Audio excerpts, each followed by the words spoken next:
శాస్త్రంలో ఎక్కడైనా కూడా చరిత్రలో కూడా చెప్తారు, ఇంట గెలిచి రచ్చ గెలిచాలా అని. మన మాజీ ముఖ్యమంత్రి జగన్మోహన్ రెడ్డి గారిని చూస్తే ఒకసారి ఇంటా ఓడిపోయాడు, సమాజంలో ఓడిపోయినాడు. ఈయన 2 చోట్ల ఓడిపోయి మళ్ళీ రాష్ట్రాన్ని నేను ఉద్ధరిస్తానని చెప్పి ప్రజలకు మళ్ళా అబద్ధాలతో అధికారంలోకి రావాలని ప్రయత్నం చేస్తూ ఉన్నాడు. జగన్మోహన్ రెడ్డి గారు, మీరు మీ ఇంట మహిళలకు మీరు న్యాయం చేశారా? రాష్ట్రంలో మహిళలందరినీ ఉద్ధరిస్తానని చెప్తా ఉన్నారు. రాష్ట్రంలో మహిళలందరినీ సంక్షేమం అందిస్తానని మాట్లాడుతున్నారు. నేనే మహిళలకు అండా అని మాట్లాడుతున్నారు. మీ ఒక చెల్లికేమో తండ్రిని దూరం చేశావు, ఇంకో చెల్లికి ఆస్తిని దూరం చేశావు, తల్లికి కొడుకు ప్రేమను దూరం చేసేసావు. ఈ రకంగా ఇంట్లో ఉన్న మహిళలను, చెల్లెలను, తల్లులను నువ్వు మోసం చేసి ముంచేసి రాష్ట్రంలో మహిళలందరినీ ఉద్ధరిస్తానని చెప్పి రోడ్డెక్కి మాట్లాడితే ఇంకా ప్రజలు నమ్మే పరిస్థితిలో ఉండారా జగన్మోహన్ రెడ్డి గారు? మీరు ఒక 5 సంవత్సరాలు తండ్రికి అధికారం ఇస్తే తండ్రి అధికారాన్ని అడ్డం పెట్టుకొని 1000 కోట్లు సంపాదించేసినావు, క్విట్ ప్రోకోలు చేశావు, 11 ఈడీ సిబిఐ కేసుల్లో ఉన్నావు, ఇంకా కోర్టు చుట్టూ తిరుగుతూ ఉండవు. ఒక్క ఛాన్స్ ఇవ్వండి, రాష్ట్రాన్ని ఉద్ధరిస్తానని చెప్పి ప్రజలను నమ్మించి 2019 నుంచి 24 మధ్య రాష్ట్రాన్ని అతలాకుతలం చేసేసి వద్దు బాబాయ్ నువ్వు జగన్మోహన్ రెడ్డి గారు అనే విధంగా 164 సీట్లు కూటమి ప్రభుత్వానికి ఇచ్చి 11 సీట్లకు పరిమితం చేశారు నిన్ను. మళ్ళీ 2 సంవత్సరాలు ఈ ప్రభుత్వం రాష్ట్ర ఆర్థిక పరిస్థితి నుంచి గట్టెక్కించే పరిస్థితిలో పనిచేస్తూ రాష్ట్రానికి ఒక బ్రాండ్ వాల్యూను క్రియేట్ చేస్తూ రాష్ట్రానికి పెట్టుబడులు వచ్చే విధంగా, సంపద సృష్టించే విధంగా, మళ్ళీ ఆదాయం పెరిగి సంక్షేమం అభివృద్ధి 2 ముందుకు తీసుకుపోయే పరిస్థితుల్లో 20 నెలలుగా కష్టపడి మా ముఖ్యమంత్రి చంద్రబాబు నాయుడు గారు, అదేవిధంగా యువనేత నారా లోకేష్ గారిని నిరంతరం శ్రమిస్తూ ఉంటే మళ్ళీ ఈ ప్రభుత్వం మీద బురద జల్లి ఈ రాష్ట్రాన్ని నేనే మళ్ళీ ఉద్ధరిస్తానని చెప్పి మళ్ళా రోడ్డెక్కి మాట్లాడే పరిస్థితికి వచ్చారు జగన్మోహన్ రెడ్డి గారు. ఎంతకాలం నీ అబద్ధాలు నమ్ముతారని చెప్పి నేను అడుగుతా ఉండా. సామాన్యంగా రాజకీయాల్లో రివెంజ్ పాలిటిక్స్ నడుస్తూ ఉంటాయి. అధికార పార్టీ ప్రతిపక్ష పార్టీ మీద, ప్రతిపక్ష పార్టీ అధికార పార్టీ మీద అధికార మార్పిళ్ళు జరిగినప్పుడు జరుగుతూ ఉంటాయి. నువ్వేమో నీ కుటుంబం మీదే రివెంజ్ పాలిటిక్స్ నడుపుతూ ఉండవు. చెల్లి మీద రివెంజే, తల్లి మీద రివెంజే, ఎవరి నీ మీద మాట్లాడినా కుటుంబ సభ్యుల మీదే రివెంజ్ తీర్చుకునే పరిస్థితికి నువ్వు వచ్చినావు.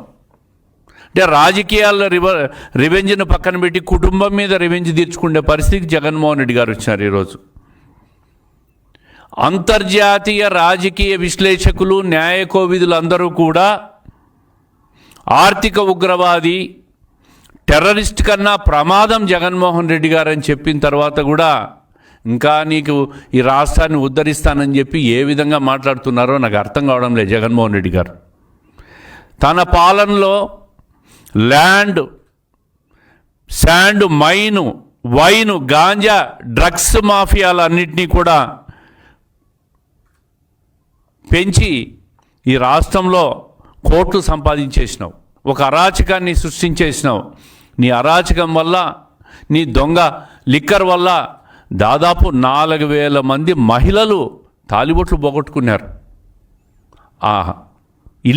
ఇల్లిసిట్ లిక్కర్ అంతా దాగి నీ లిక్కర్లో 3500 కోట్లు కుంభకోణం చేసినావని చెప్పి ఈడీ, సిఐడి ఇప్పటికే ఛార్జ్షీట్లు దాఖలు చేసింది.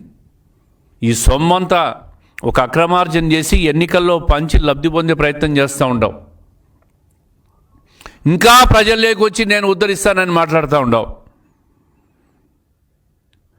తల్లి చెప్పింది తప్పంట, చెల్లి చెప్పింది తప్పంట, సిబిఐ ఛార్జ్షీటు తప్పు, ప్రతిపక్షాలు మిగతా రాజకీయ పక్షాలు మాట్లాడేది తప్పు.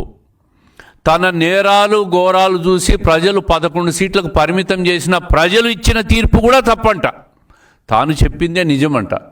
ఈ విధంగా జగన్మోహన్ రెడ్డి గారు ప్రతిరోజు నేను చెప్పిందే నిజం, నేను చెప్పిందే వాస్తవం అని చెప్పి ప్రజలు నమ్మిస్తూ ఉన్నాడు. ఎంతకాలం నిన్ను నమ్ముతారు? అయిపోయింది, నీ టైం అయిపోయింది. నిన్ను నమ్మే రోజులు పోయినాయి. నీకు రేపు ఎన్నికలు జరిగితే 2029లో 11 సీట్లు కాదు, పులివెందులో గెలవడం కూడా నువ్వు చాలా కష్టపడాల్సి వస్తుంది. ఒక్క సీటుకు కూడా పరిమితం కావు.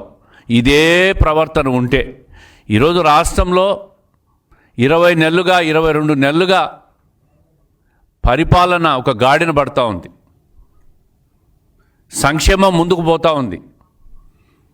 ఒక్క శ్రీశక్తి పథకంతో మహిళల్లో రాష్ట్రంలో ఫ్రీ బస్సు ప్రయాణంతో మహిళలు తీవ్ర ఆనందంలో ఉన్నారు. వికలాంగులకు ఫ్రీగా బస్సులో ప్రయాణం చేసే సౌకర్యం కల్పించినాడు చంద్రబాబు నాయుడు గారు. దేశంలో ఏ ముఖ్యమంత్రికి రాని ఆలోచన మా ముఖ్యమంత్రి చంద్రబాబు నాయుడు గారికి వికలాంగుల సంక్షేమం మీద, వికలాంగులకు బస్సు ఉచిత ప్రయాణం ఇవ్వాలని చెప్పి ఆలోచన రావడం నిజంగా భగవంతుడు ఆయనకు 100 సంవత్సరాలు ఈ రాష్ట్రాన్ని పరిపాలించే శక్తిని ఇవ్వాలని చెప్పి కోరుతా ఉండా. మరి ఈ విధంగా మహిళలను మోసం చేసి సొంత కుటుంబ సభ్యులను రోడ్డుకి ఈడ్చి వాళ్ళ ఆక్రందనలు కూడా పట్టించుకున్న నాయకుడు మీరు జగన్మోహన్ రెడ్డి గారు. అదే నా తల్లికి అన్యాయం జరిగిందని చెప్పి 3000 కిలోమీటర్లు 300 రోజులు పాదయాత్ర చేసి నారా లోకేష్ గారు ఈరోజు రాష్ట్రంలో మహిళలకు నేను అండగా ఉండా, ప్రతి చెల్లికి తల్లికి అని చెప్పి ఒక ధైర్యం ఇచ్చిన నాయకుడు నారా లోకేష్ గారు. రాష్ట్రంలో సంక్షేమంలో అభివృద్ధిలో రాష్ట్రాన్ని గాడిలో పెట్టి ముందుకు తీసుకుపోతానని ఒక ధైర్యం ఇచ్చే నాయకుడు మా ముఖ్యమంత్రి చంద్రబాబు నాయుడు గారు. మరి నువ్వేంది, ఎవరికి ధైర్యం ఇస్తున్నావు? ఎవరికి అభయం ఇవ్వగలుగుతున్నావు? ఏ విధంగా పరిపాలన మళ్ళా చేస్తానని చెప్పి అబద్ధాలు చెప్పే ప్రయత్నం చేస్తున్నావు? అన్ని రకాలుగా రాష్ట్రాన్ని సర్వనాశనం చేశావు. ఈరోజు మహిళలందరూ కూడా వాళ్ళ ఆస్తుల కోసం, వాళ్ళ ఆస్తులను దాచిపెట్టుకునే దానికి భద్రత ఈ ప్రభుత్వం ఇస్తూ ఉంది. అదే నీ అక్క చెల్లెలకు ఆస్తులకు భద్రత ఇస్తున్నావో జగన్మోహన్ రెడ్డి గారిని నేను అడుగుతూ ఉండా. వాళ్ళ ఆక్రందనలు నీకు కనపడడం లేదా? మహిళలను కాపాడలేని ఈ జగన్మోహన్ రెడ్డి గారు రాష్ట్రాన్ని ఏం కాపాడుతాడు? మహిళలకు భరోసా ఇవ్వలేని నాయకుడు, చెల్లెలకు భరోసా ఇవ్వలేని నాయకుడు రాష్ట్రానికి ఏ విధంగా భరోసా ఇస్తాడు? ధ్వంసం చేసేసినాడు రాష్ట్రాన్ని. ఈ దేశంలో అత్యధికంగా 5 సంవత్సరాల పరిపాలనలో హయ్యెస్ట్ అప్పులు చేసింది జగన్మోహన్ రెడ్డి గారి టైంలో. ఆ అప్పులని చేసి, ఆ అప్పులను అక్రమ సంపాదన చేసి, దాని బ్యాక్డోర్లో లిక్కరు అన్ని మాఫియాలు చేసి రాష్ట్రాన్ని నాశనం చేసి ఈరోజు ఆర్థికంగా గట్టెక్కించే ప్రానికి ఇన్ని కష్టాలు పడుతున్న ఈ ప్రభుత్వం మీద ప్రతిరోజు ప్రతి నిమిషం మీరు మీ పార్టీ వాళ్ళు విష ప్రచారం చేస్తూ ఉంటారు. మీ విష ప్రచారాన్ని, మీరు మాట్లాడే మాటలను ఈ రాష్ట్ర ప్రజలు, ఆంధ్రప్రదేశ్ రాష్ట్ర ప్రజలు విశ్వసించే పరిస్థితుల్లో లేరు, నమ్మే పరిస్థితుల్లో లేరు, మిమ్మల్ని పట్టించుకునే పరిస్థితుల్లో లేరు. ఈరోజు కేంద్ర ప్రభుత్వ సహకారంతో ప్రధానమంత్రి మోడీ గారు, అదేవిధంగా పవన్ కళ్యాణ్ గారి సహకారంతో ఈ రాష్ట్రం అన్ని రకాలుగా అన్ని రంగాల్లో ముందుకు పోతూ ఉంది. విశాఖపట్నంలో ఒక పెద్ద ఆర్థిక రాజధానిగా తయారవుతోంది. రాబోయే 10 సంవత్సరాలు 15 సంవత్సరాల్లో చంద్రబాబు నాయుడు గారి పరిపాలన సాగితే ముంబై కంటే కూడా పెద్ద ఆర్థిక రాజధాని విశాఖపట్నం ఆంధ్రప్రదేశ్ రాష్ట్రమే కాబోతా ఉందని చెప్పి గర్వంగా మేము మాట్లాడుకునే పరిస్థితులు రోజులు రాబోతున్నాయి. ఇంకా మీరు విషయంగా అక్కడ మానండి, మీ నాయకులు నోర్లు ముయ్యండి. మీరు మీ కుటుంబ సభ్యులను ముందు న్యాయం చేసి మళ్ళీ సమాజానికి న్యాయం చేస్తానని చెప్పి రాండి, అప్పుడు ఏదైనా నమ్ముతారు. ఇంట గెలిచి రచ్చగెల్చండి జగన్మోహన్ రెడ్డి గారు అని చెప్పి ప్రజలందరూ కోరుకుంటూ ఉన్నారు, ప్రజలందరూ మాట్లాడుతూ ఉన్నారు. ఆ విషయం తెలుసుకొని మీరు ఇంటి న్యాయం చేసిన తర్వాత మళ్ళీ రాజకీయాల గురించి, రాష్ట్రం గురించి రండి అని చెప్పి జగన్మోహన్ రెడ్డి గారి హితవు చెప్తూ ప్రజలు కూడా, రాష్ట్ర ప్రజలు కూడా ఆలోచించాలి.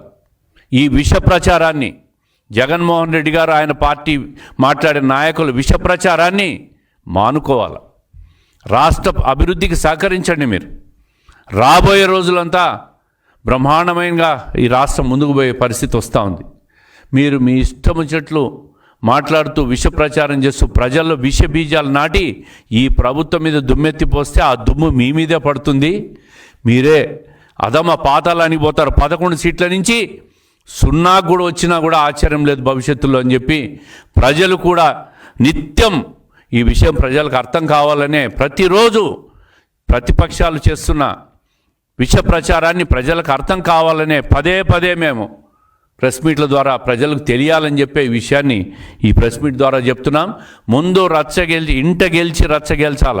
మీ మహిళలకు మీ చెల్లెళ్లకు న్యాయం చేయలేని వ్యక్తి మీరు రాష్ట్రానికి ఏం న్యాయం చేస్తారని చెప్పి ప్రజలు ఆలోచించాలని చెప్పి నేను కోరుకుంటున్నాను.